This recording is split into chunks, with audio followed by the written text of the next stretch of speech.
नमस्कार दोस्तों, मैं एक कहानी सुनाने जा रहा हूँ। बहुत पुराने समय की बात है। एक छोटा सा गांव था। उस गांव में एक मूर्तिकार रहता था, जो कि उसका नाम रामलाल था और वह अच्छी अच्छी मूर्तियाँ बनाता था। कुछ समय के बाद उसका एक बेटा हुआ। उसके बेटे ने छोटी ही उम्र में मूर्तियाँ बनाना शुरू कर दिया था। पिता ने अपने बेटे के इस काम से बहुत खुश था, पर वो उसकी बनाई हुई मूर्तियों में हमेशा कोई न कोई कमी निकालता रहता था। बेटा भी अपने पिता की हमेशा बात मानता था और अपनी मूर्ति को और भी बेहतर बनाने की कोशिश करता था। इस वजह से बेटे की मूर्तियाँ दिन ब दिन बहुत ज़्यादा अच्छी बनने लगीं।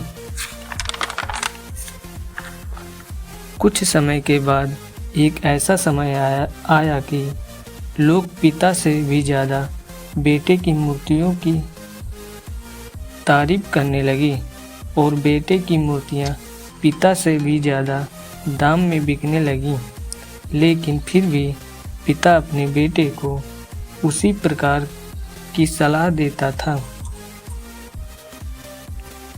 लेकिन अब बेटे को अपने पिता की सलाह पहले जितना अच्छा नहीं लगता था।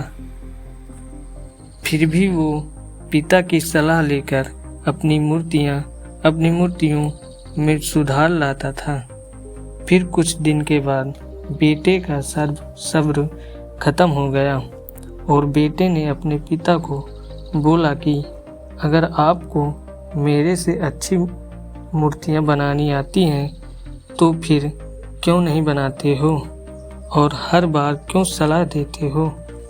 ये सुनकर पिता ने बेटे को सलाह देना छोड़ दिया। अब बेटे की मूर्तियाँ पहले जितने दाम में नहीं बिकती थीं और लोगों को ज़्यादा पसंद भी नहीं आती थी।